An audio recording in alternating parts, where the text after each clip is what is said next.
Welcome to Pop Culture Retro, which was recently voted the 15th best podcast by the residents of Golden Years Retirement Community in Boca Raton, Florida. Each show, we'll revisit some of your favorite pop culture memories with insider and outsider perspectives. Now, please help me welcome your hosts, Moosie Drier and Jonathan Rosen. Hello, and welcome to another edition of Pop Culture Retro. I'm Jonathan Rosen, along with Moosie Drier, and today we are doing another edition of Forgotten Films, and to help us do it, we are thrilled to welcome someone who you may all recognize. He's the star of such films as Escape to Witch Mountain, Return from Witch Mountain. He played a pivotal role in Star Trek II, The Wrath of Khan, and of course, he was also in Moosie's personal favorite, My Dad Lives in a Downtown Hotel.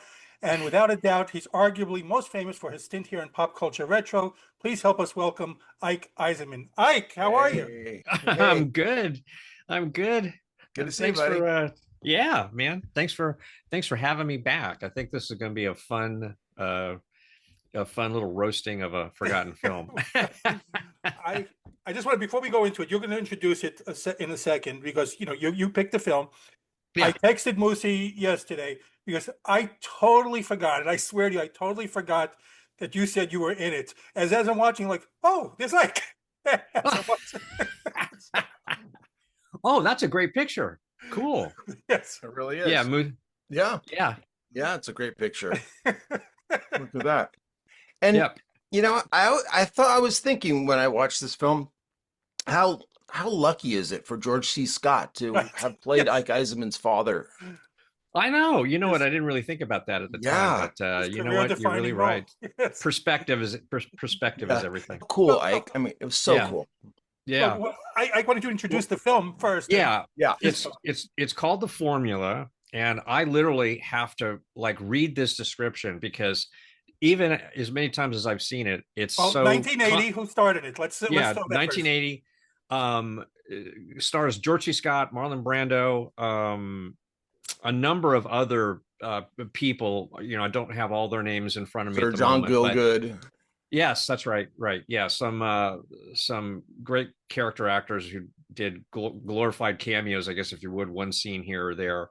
But George C. Scott plays a detective, and the story is essentially about him uncovering a formula that was devised by the Germans in World War II to make fuel from synthetic products, thereby eliminating the necessity for oil and oil companies. And a major oil company finds out about it and tries to destroy the formula and anyone who knows about it. So murders ensue from pretty much from the beginning of the film going all the way through, and George C. Scott follows all this until he encounters Marlon Brando, who plays a multi-billionaire oil tycoon who's basically I could never figure out if he was somehow behind all this or had any direct hand in the murders that were being committed to acquire this thing. But it was written by Steve Shagan, who also produced it, and directed by John G. Avildsen. And the thing that was so crazy about this production from the very, very beginning was I had a fascinating audition process with John and George. It's like I did one reading for Caro Jones. I don't know if you remember Caro. She was a big time casting director back in the 70s. And had one reading with her and got sent straight to just a meeting at George C. Scott's house with John. And we all just sat around and had a conversation, and they asked me questions and we engaged. And then George just offered me the part. But he offered me the part with this understanding of what was so important about who he felt was cast, to play his son, because I hadn't read the script or really seen much of anything at that point. Mm-hmm. And he was saying that probably one of the more pivotal story points for him being a part of this film was the relationship that his character has with me. And he wanted to set that up as powerfully as possible. So we shot for 2 weeks at the beginning of production. These intimate, these emotional scenes and intimate scenes and the stuff at what was George's apartment, and they really laid it on thick about him being divorced. He want to make sure his relationship with me was protected, and he wanted to spend as much time with me as he could, and blah blah blah blah blah blah blah blah blah. And I thought, man, it was some great work. I literally could not wait to see my work, because I was super excited about what I did, and worked. John Avildsen is a heavy duty director and directed Rocky, for people who don't know, amongst I think Karate Kid. Yeah. Did he do Karate Kid too? Couple Karate Kids, yeah. But yeah, he and all of a sudden the film comes out, and you guys saw what the end cut ended up being.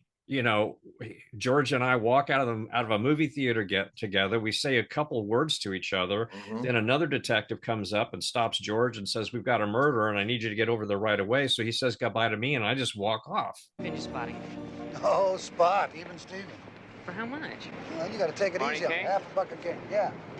I'm Sergeant Louis Yasuda, Tactical Squad. Let's talk over by the car. What's the matter, Dad? I don't know, son. Approximately 2 hours ago, Tom Neely was shot to death. Jesus The Christ. commissioner requested you head up the investigation. He says you knew Neely. Yeah, I know. Who's running the case? My boss, Chief of Tactical, John Nolan. How'd you find me? I took the liberty to call your ex-wife. Do you have a car here? Yeah, it's a red Mustang. It's right in the lot here. He'll drop the car off at your apartment. I have to go with the sergeant, son. I'm sorry. The officer will drive you home, huh? No, it's okay. I'll take the bus. I'll try to get over there later tonight. Sure. Take care, Dad. And I thought, oh my God, all my work is gone. And I remember reading in the trades about the production of this thing being incredibly problematic from many perspectives. But the main one was that Steve Shagan, as the producer of the film, absolutely hate, and the writer, because he wrote the novel, The Formula. He came up with the whole idea and then wrote the screenplay for the film and produced it. He hated everything that John Avildsen did. Everything. Absolutely hated it. And by the time John had turned in his edit, and as you know this, Moosie, no matter how big a director you are, you're only, usually back in those days, you were contractually obligated to only one edit, and it's not the final edit necessarily. The producers have the right to come in and recut a movie if they want to. So Steve just fired John as soon as he delivered his edit, jumped in and decided he was going to recut the whole movie to make it more about what he wanted. And he couldn't have cared less about the scenes with George and I setting up our relationship. So that was the controversy surrounding that. But what ended up being so damn funny was, and Tia and I watched it together just the other night, Sunday night, and I had never done this before, but it became a joke in all of the reviews for the movie of how frequently George C. Scott talked about the only thing that's important to him is his relationship with his son, and you never see me again. That's one of my notes. Ike, not only does he bring you up so many times. So this character Arthur, as soon as he speaks to Marlon Brando and has a little clash about gas prices and this person and that person, the other person, people keep getting murdered. The people get closer to the cartel keep getting murdered, and then he's lieutenant. His partner back home gets kidnapped, sending all kinds of message to this Lieutenant Kane, who is George C. Scott, but I had a problem with the fact that he kept talking about the importance of his son, how he'd rather be with his son. Why isn't he checking on his son? Then why isn't he putting his son in some protection or something? It would have raised the stakes. Oh, I mean, the stakes were high, but you know what I mean? Like, yeah, it's crazy. Well, No, there's yeah. When the partner gets kidnapped, also he could not have cared less about that either. It's like, oh, okay, and they never showed it. right. Yeah. It was dialogue off of off screen saying, you know, like, okay, now they released him. Okay, yeah. No, there is so much swampy, poor storytelling going on in this movie that is absolutely incredible. Okay, And but there's a lot of good to it too. So let's not. oh well, if you must like more than Avildsen tried to take his name off. I don't know if you read that part. I didn't know I don't that. remember that. Yeah. He probably wanted to, yeah, because it wasn't his movie. It became something different. It was certainly a departure from your regular Avildsen film. One thing I liked about it is it's got that old school. A lot of the scenes they gave it room to breathe. You know, it wasn't quick, fast, boom, boom, boom. And Rocky and Karate Kid, it's like you got an act 1, 2, and 3. Roll the credits. You're out of there. You know what I mean? Like this was just a kind of swam a little bit. You know. I kind of like that. I know it was. I know that there were some issues with the stories, but no, but it was like I agree with you 100% because to me, watching it, it was like the film of that era. It had the whole 70s film marathon, man, Boys from Brazil. Those like long plays, like slowly building up the tension and everything. You're not in the oil business. You're in the oil shortage business. You're an ivory tower hoodlum, a common street killer. I wish to Christ there's some way I could nail you.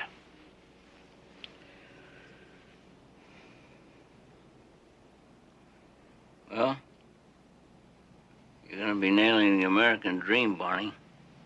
Yeah, I mean, I'm not going to say it was a totally terrible film. I just didn't like it that much, and it had nothing to do with me not being in it necessarily. I found it hard to follow sometimes, and I still to this day find it hard to follow. Exactly, what's leading to what and who is actually doing what, and sometimes I like to be hit over the head a little harder. But go ahead. No, I was just gonna say that the overall concept was extremely timely because the late the 70s was all about the energy crisis. Yeah. And whether or not that was manufactured or if it was actually a real thing, that historically now people have talked about it as being something that was completely was just propaganda by the oil companies to keep the oil prices higher than they needed to be. So everyone was talking about what can we use instead of oil or gasoline? What can we use instead of gasoline? There's got to be something else, and that's where the fantasy part, sci-fi part of this comes in. That the Germans during World War II actually created a formula where they could create synthetic oil or synthetic fuel to wipe out the oil industry.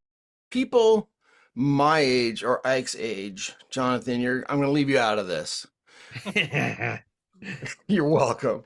So there was a time in the early to mid 70s. I was a little kid, but I remember it because I had older siblings with vehicles I would drive around in. And the gas crisis or shortage, whether it was real or manufactured, was so bad that your license plate told you whether you can buy gas that day. If you had it was an odd day and an even day. If if the last number of your license plate was an odd number, you can go that day. The next day you can't buy gas. Right. Yeah. I remember that completely. I mean, that's insane to look back and think about.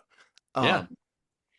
Oh my goodness. Before we go into the plot, did you get to meet Brando at all or no? I didn't. I believe me, when I saw the cast and I thought, wow, Jesus, how amazing would it be to just get to meet him, let alone work with him. But no, I knew pretty much, right away that was not going to happen. So no, I didn't meet him. But, there's the whole controversy about Brando's always a big pain in the ass anyway. And he was on this movie and, he wanted his character. I actually really liked his character as quirky and bizarre as it was. Money, not morality, is the principal commerce of civilized nations. Because it all started in the corner gas station. Then when you got your first car, what'd you do? You took your girl for a ride. There was Fred, smiling by the pump there. He never let you down because a gallon of gas never broke down. Well, it was oil that nourished the American dream. We're the great American tit, Barney. And without it, ain't no America. Mm-hmm. But he requested, I mean, you know, he did the whole, I mean, he couldn't have made himself look uglier, you know, with the fake front teeth that gave him a lisp, and he wanted the hearing aid for his character, but he also wanted it because he refused to read the script and he was not going to look at his lines, and he wanted to have someone he wanted to listen to what the other character is saying, then he wanted his line delivered in his earpiece so that he could just say it spontaneously. And I just and it made John absolutely batshit nuts, you know, trying to deal with that and his whole personality. And it never made sense to me. I thought there's a point at which, you know, oh yeah, spontaneity is good, but once you do a second take, the spontaneity is gone, you know. So I didn't see the point of trying to create spontaneity that way. But that was a big deal at the time as well. And, you know, it's stories like these that always follow along with these films. You know, that's kind of why I wanted a chance to talk to you guys about it. Just say, this is some of the crazy stuff that happens, and you know, it is forgotten along with the film. But I especially liked the ending, the last scene with Brando.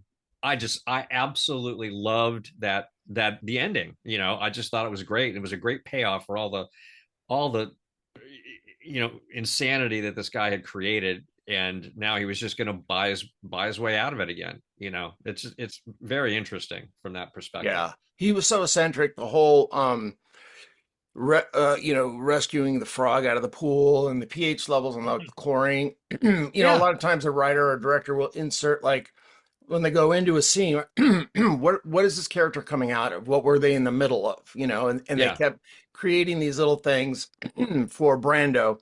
And I liked him in it. You know, I think there was one moment I thought he was a little, I mean, yeah, it's hard to criticize Marlon Brando's acting ever, you know, but like it was a little, you know, over the top, a little unbelievable, but only for a moment, and it's probably me. But he had some great lines in this film, and one was there's this character Arthur. It was actually the scene before Arthur got murdered, because he was arguing about, one wanted wanted gasoline to be hiked up 7 cents, and the other said no, 12 cents. You know. Mm-hmm. Yeah. And one line was that, well, people will pay. Arthur says, well, people will pay the 12-cent increase at pumps because we could blame it on the Arabs.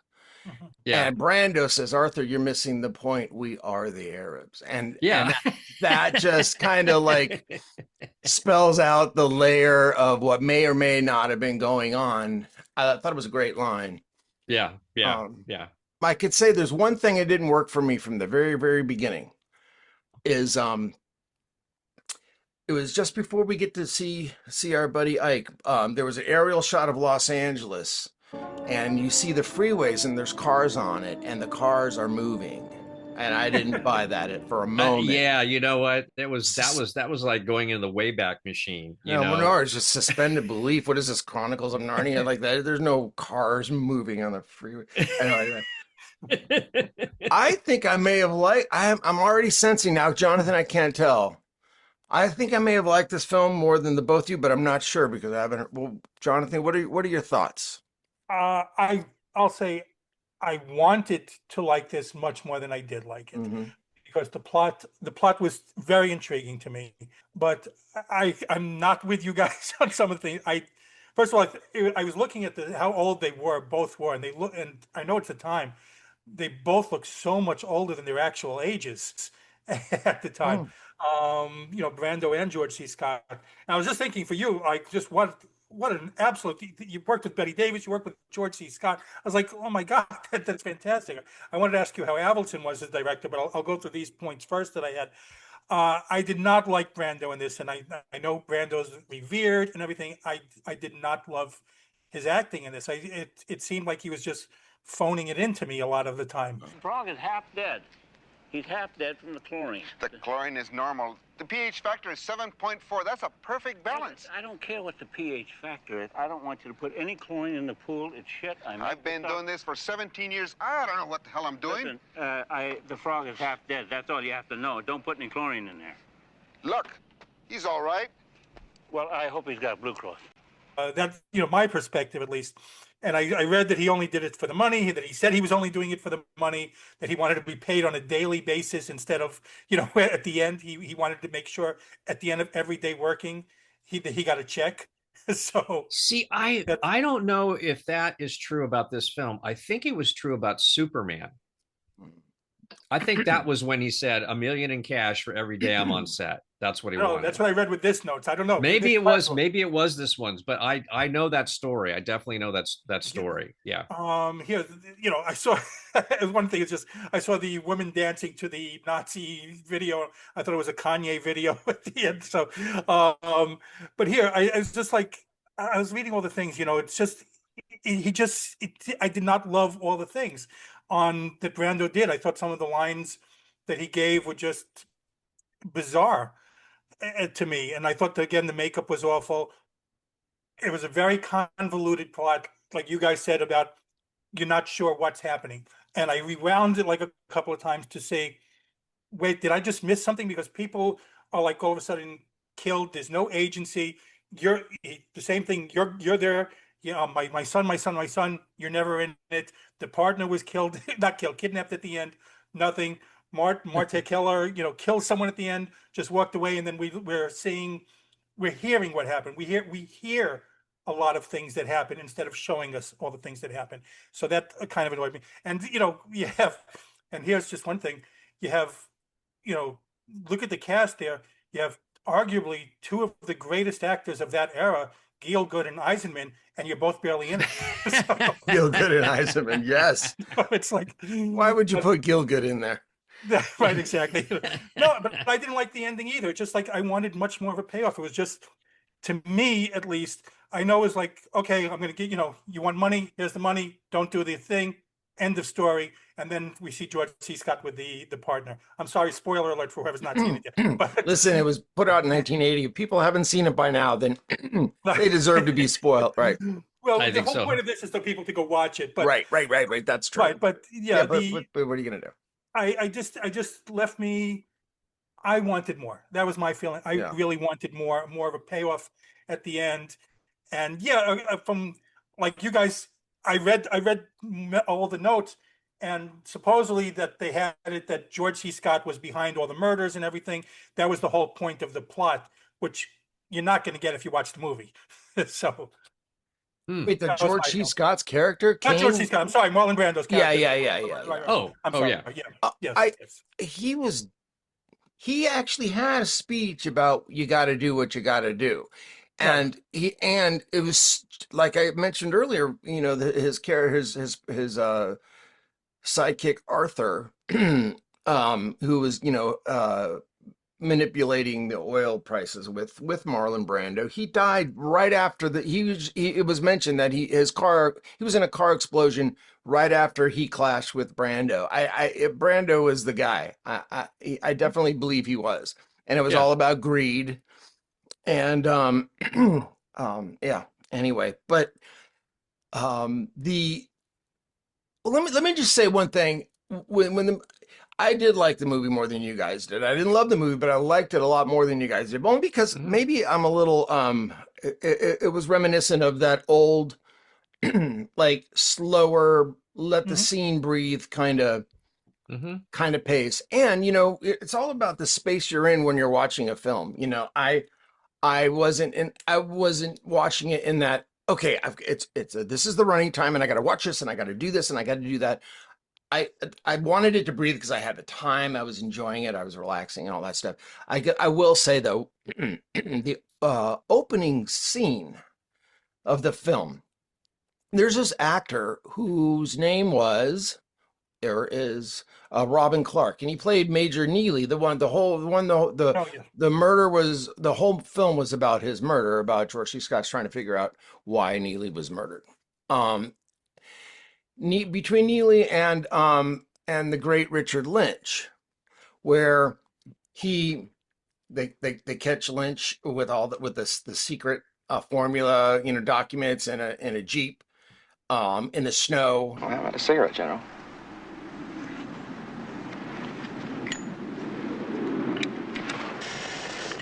I've always admired these lights. I first saw this at North Africa, Cascara in Paris.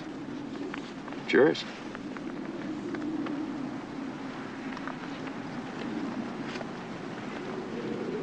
Why don't you take the cigarettes, too?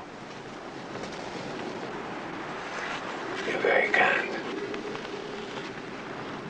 Not a ton of stuff happened in terms of driving the story in that scene. Robin Clark. Do you guys remember who I'm talking about? The young guy? I do remember who you're talking about. He was younger. Yeah. I'm trying to see which person you're talking about here, because yeah, he was only in the scene in the beginning with Richard Lynch. Yeah. No, I thought that was a great scene. I liked it. This guy was so good and so natural. He had movie star, and then I looked him up. He only did like 3 things and stopped acting or something like that. I'm like, oh wow, what happened to this guy? Yeah. No, he was so good. I assumed he'd had a bigger career in the back of my mind. Mm-hmm. And I didn't look him up. So I didn't realize, I have no idea that he didn't do that much, but he's got a good, like, leading man movie star quality, right? That apparently didn't get exploited. Yeah. But I'm going to take this photo off behind me, Ike, but I put it up because you can't really see it when I use it as a background, but right there, I noticed when I froze it that it's the old round Holiday Inn off the 405. Oh my gosh. Yeah, I remember. Yes. It's now called Avalon, but yeah. Wow. Yeah. So they must have been in West. I'm thinking the building was in like Westwood or something yeah. One thing that got my attention, and I didn't know, I guess it was also another thing about, that the sign of the times when people would smoke on airplanes or whatever. So, George C. Scott, Lieutenant Clark, and his partner, I wish I would remember his name. He's the one who got kidnapped, and even Brando didn't care. I mean, even George C. Scott didn't care they got kidnapped, and I can't remember his name, so I feel really bad. But and he didn't seem to care that he was kidnapped. No, he didn't, not at all. But so they are sitting there together in George C. Scott's apartment, and George C. Scott offers the detective a shot of whiskey or whatever, and he takes a shot and he says, "Did you make this?" He's like, "Well, I aged it for 6 weeks or days or whatever." So, and they sit there and they're talking dialogue. They're trying to figure stuff out, and his partner keeps taking maybe takes 2 or 3 shots, and then Scott goes, "You know what? Why don't you go downtown to the communications, blah blah blah blah, and talk and find this file on Neely?" And he's like, "Right now?" And then George C. Scott says, "Well, if you feel like you're working too hard there, buddy, you can always get off the case or something." He's all right. He puts his jacket on, and the cop gets in the car and drives after drinking. Yeah. I mean, that doesn't kill the movie for me, but interesting. I don't know if you do that today, unless that's the character and what was written, but I mean, that's what they did, Right. Yeah. I mean, yeah. Well, I won't say that I hated the film. I just didn't like it enough to really care about it. I mean, there's parts of it, like you, Moosie, all these different little parts I found very interesting, but they just didn't add up to a movie. I think that's, and for me, even I'm not I cinematically was blooded on these films, and the pacing of these films from the 70s, and I don't dislike letting it breathe, but there are times in this movie where I was just like, okay, this is just going on and on, and can't we? When's something going to happen, and then finally something would happen, or we were told it happened, or whatever. So, there's parts of it that are worth watching. I mean, if people out there are Marlon Brando fans at all and they haven't seen it, they should see it just to see one more wacky role that he did. Right. In his eccentric, over the top, way in which he could do business in Hollywood. It was incredible. Well, just because of the names in it and including the director, people should see it, just because I love how much content there is in the world, right? I'm at the age where I've run out of time. I can't see everything now. I won't be here anymore. Like, there's that many movies, and I loved that. Like, you're not going to run out of. I was thinking, Moosie, it's like you ripped the whole thought process right out of my head. I was, because my wife, Tia, my wife, and I talk about it a lot. What are we going to watch? Do we want to watch a classic movie, a new movie? We've gotten completely unenamored with movies these days, and I'm much more interested in the long form, streaming series that are out, because there's so many great ones now. Yeah, great content being produced, and it took a long time. But I was thinking, as I shuffle through things I've come across in my head that I may make some notes about that we should watch or see, I had the same thought. There is literally so much freaking content that it is impossible. You've got to have a way of filtering through all of it in order to just get a sense of, what's being done, period. Because no one's got that kind of time.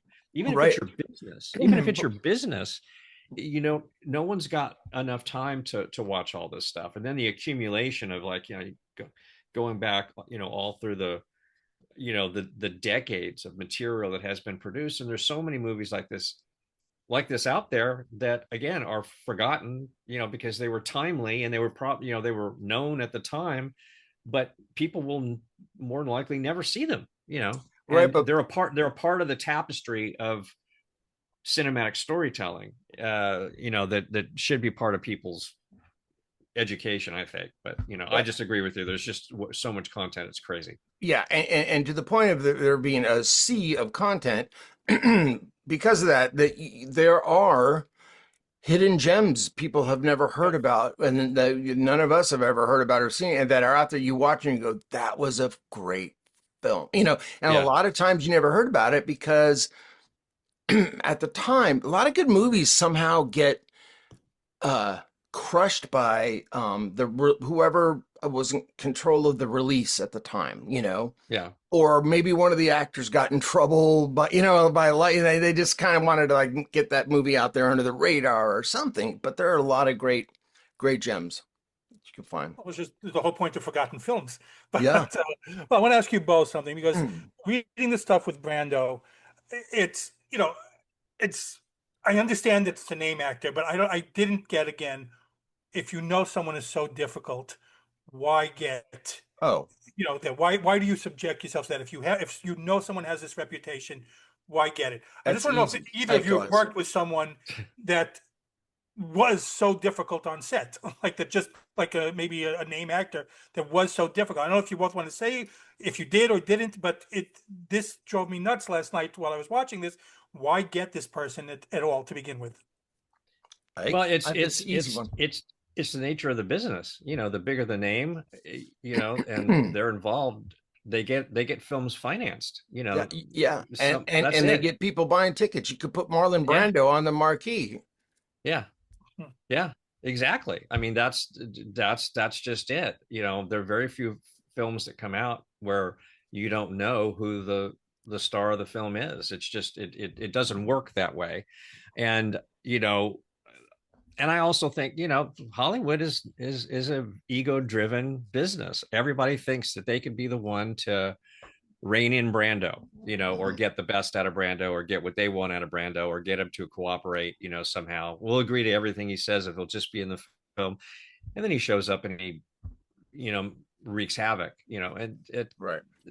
And at that point, his reputation, and that's what it's going to be like. And then you just figure out how to deal with it and hope you get it all on film.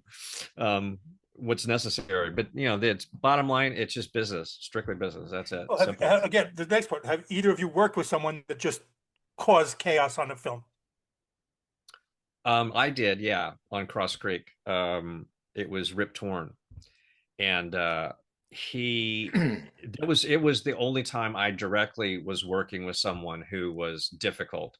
He wasn't super chaotic, but at the time, working on that film, Rip was fully immersed in his alcoholism. He didn't even show up for our first day of the first day table read for 3 days because he missed 3 flights because he was drunk, and no one could rouse him and no one could get him on an airplane. And he showed up to the reading drunk, and he had to have his car parked, close to set because he had cases of Jack Daniels in the trunk that he would just go pop a lid and guzzle it all day long while he was working. And so he was hard to work with, but he caused problems on the set. He got into a fight with an electrician, and sometimes just didn't show up to work. And it got so bad that Martin Ritt, the director, he was a much older man even at the time, he absolutely collapsed. We all thought he'd had a heart attack, and he was in bed for like 3 days or 4 days in the hotel, and we thought the movie was done because Rip had just pushed him way too far. But he bounced back. They somehow managed to sort out their working relationship, and Rip got nominated for Best Supporting Actor for his role in that movie. So so that's my story. Yes, I did work with someone who was difficult. It wasn't difficult with me, and it wasn't constant, but it's Moosie, filmmaking is chaotic to begin with. It's all controlled chaos.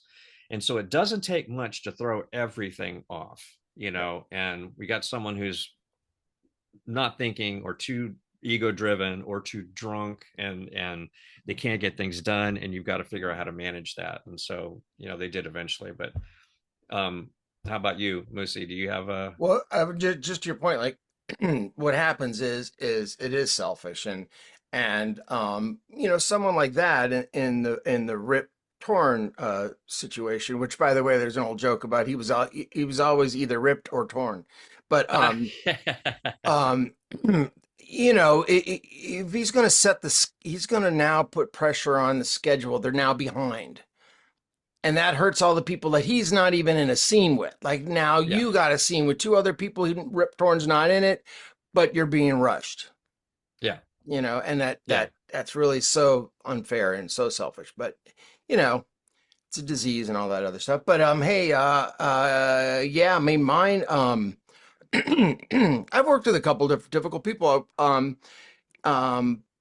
this one I feel really, really bad about, because he and I worked together like 5 times, and we got along so well.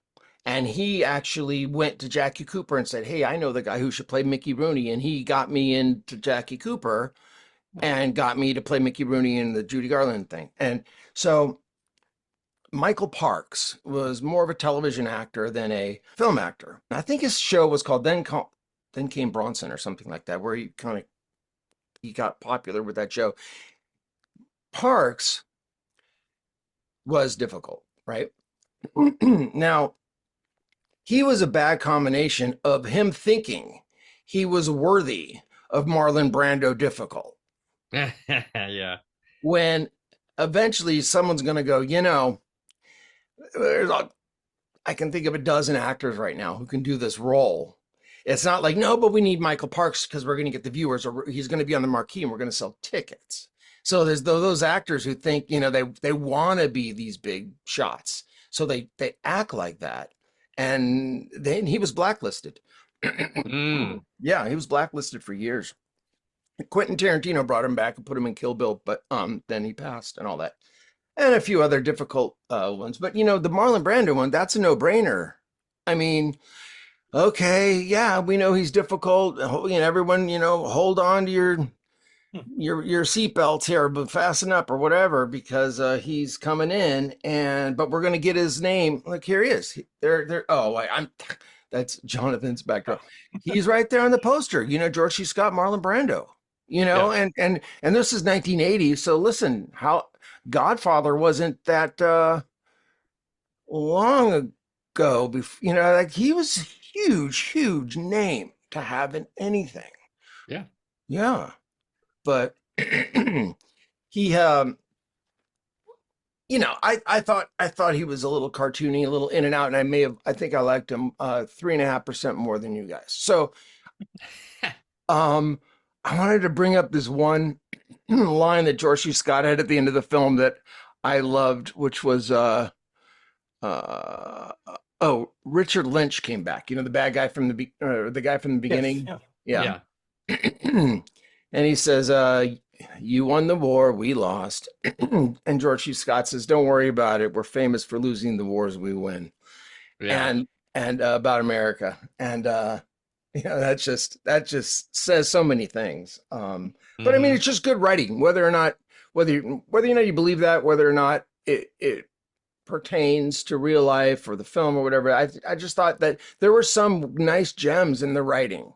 The structure was all over the place, you know. Yeah. But there were some really appropriate, well delivered lines of dialogue that I think to me were quotable if the film were a little more well known. I'll say also Marta Keller, who played the woman there, the spy, I guess.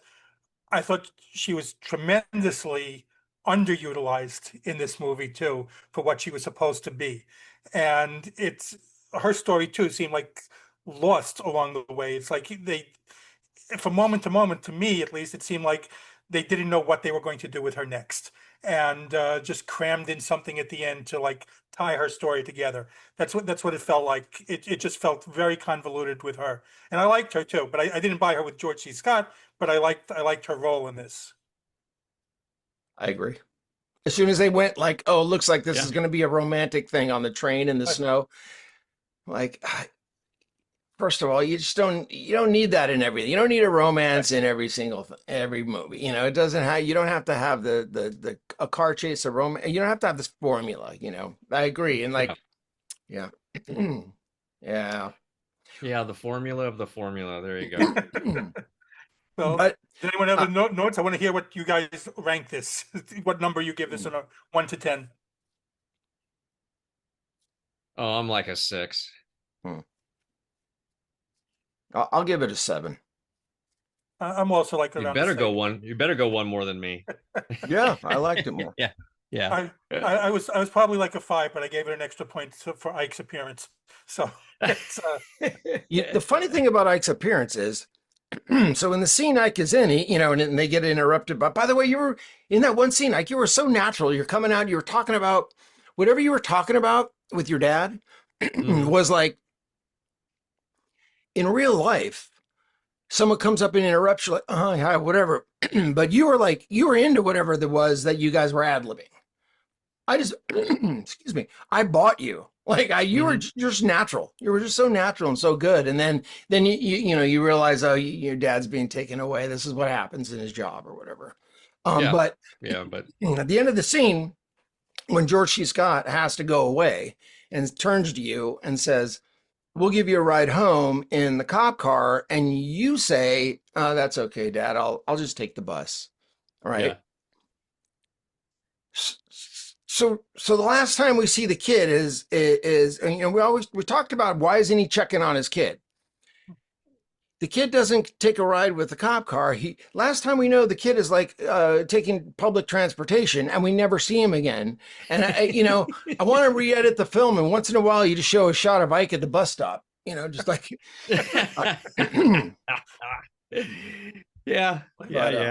Well, I mean, just to talk about George C. Scott for a second, there's times when he's not always amazing, because I didn't think he was amazing in this movie. I thought he was good, but I like to bring this up as it is a forgotten film, and it's a George C. Scott film, and it's one of my favorite interesting sort of sci-fi thrillers called The Day of the Dolphin. I don't know if you guys have heard of it. Totally. Yeah. It's just, I just absolutely love that movie. And I thought from the same era, but such good storytelling and such a fascinating concept about being able to teach these two dolphins to speak, and they, get kidnapped by the bad guys and trained to blow up the president of the United States in his yacht on the ocean. I mean, it was just such a great thriller. It wasn't Gene Hackman, was it? Who was in that film? No, it was other people that were sort of film actors from that time period, because I think it was like 74 or 75 maybe. But and I don't remember uh villain who the chief villain was, but yeah, whenever I think of George C. Scott, I think of that movie primarily, other than Dr. Strangelove. But You have I don't even know why I Sorvino was in segued. it. Huh? Paul Sorvino was in it. Yes, he was. Yes, he was. Yes. Yeah. Fish Vanderveer, Fritz Weaver. Yeah. Oh, Edward Herrmann was in it. I totally forgot. Yeah. Yeah. Like I just don't think I really remember seeing George C. Scott in a film where he's like, kind of a brown paper bag cop, or or whatever. He's a Patton and all the, I don't know. I thought he was good. I don't know if he was great. I agree with you there. Yeah. I wish that I would love to see Avildsen's cut.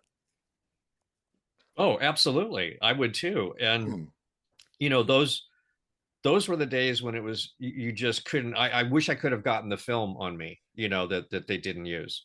Because we worked really hard. I mean, talk about going back to a moment for working with Avildsen. He was a real serious director, and he really wanted to make everything as good as possible. And he spent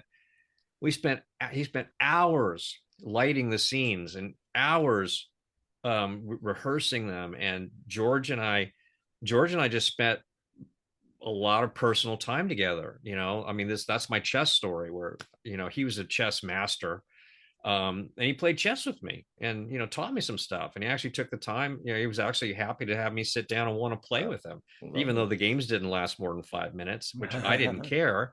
I just thought I got to play with someone who really knows how to play chess and watch it happen. And so he wanted to do that kind of stuff with me to help forge that relationship. So we got really comfortable with each other. So if we did ad lib, I don't even remember what we were talking about when we came out of the movie theater, but we even switched that up a couple times, from take to take, just to keep it fresh. And so it was just so great to work with an actor like that, let alone a movie star like that. And John was primarily memorable because of how much time he took. And I have to say, what I enjoyed about it was, this was the first big movie I had ever done. Okay. Mm-hmm. This was a major studio film with major stars, and I was super excited just to be a part of it. But because of that, the pace was so much slower, and so much more time working out the scenes and trying them different ways, and trying to get what George wanted and what John wanted. And it was thrilling to do, because it was just like, you weren't trying to get in and get out and move things along, and do the best you can. It really was, no, we're really going to take our time and try to do the best we can. So I had real high hopes for the movie based upon that experience for me. And I don't have a copy of the original screenplay. I've never tried to look it up to see if it exists, to see if those scenes were even in there, or they may have been things that George wanted to put in there and force Stephen to write, which he didn't want to do to begin with. But anyhow, I would have liked to have seen John's cut, just to see how different it was. But it was just one of those creative differences situations. writer producer and major director, and one of them was going to win. The one with the money ended up winning, so there it is. Right. Well, as far as his films go, so you can't avoid giving credit to Sylvester Stallone for Rocky, the screenplay, and it's so original and all that stuff. Oh yeah. But the movie itself had so much heart. Mm-hmm. The original Rocky. And, he, as a director, you have to credit him for that, for not losing that. And, so that's why I really wanted, I wish we would get a cut of, wish they'd release cuts of films of, movies from the years past that went this way. It could have been this film, because editing can really change the entire movie. Yeah. Oh, absolutely. Absolutely. Yeah. Completely. Yeah. It's insane how much power storytelling power is in an edit with the same material. With the same material, you can completely shift the the focus of a film. Absolutely. And the pacing and the energy and all of that. So yeah, I was glad to glad you guys took me up on my suggestion for this one, because I wanted to see the movie one more time before I died, and now I've done it, and I've achieved my goal. I don't ever have to watch it again. So it worked for me. I was just talking about George C. Scott. I was always surprised that he never did more comedy, because I thought he was brilliant in comedy. And he did so few of them. Which did he do that were? Well, besides Dr. Strangelove, I mean, yeah. And I know, but that's notorious. Yes, that's notorious. Yeah, Kubrick totally manipulated him in that film. George did not want to play it that way, and Kubrick just said, "I tell you what, just give me one wild take, and then you do every other take after that exactly how you want to do it." He said, "I just want to see where you can go with it," and that's what he ended up cutting into the film. That's why it's so outrageously bizarre. It was not, George was mad about that. But he was incredible. And that goes completely to the point you just made about the editing. I mean, they only use, Kubrick used those takes. It's a whole other movie. Exactly. Completely. Yeah. Wow. Yeah. Great stuff. Well, so we're all good. We're all good with the formula. Yeah. We're good. Yeah. We're good. This was fun. Yes. I don't have to watch it either for the rest of my life, but I'm really glad I did. Awesome. Yeah. Yeah. Very good. Well, Ike, we miss you, buddy. Yes. I miss you guys too. So this has been Pop Culture Retro. I'm Jonathan Rosen with Moosie Drier. And again, a very special thanks to Ike Eisenman. The film is The Formula. Go see it. And please like, comment, and subscribe.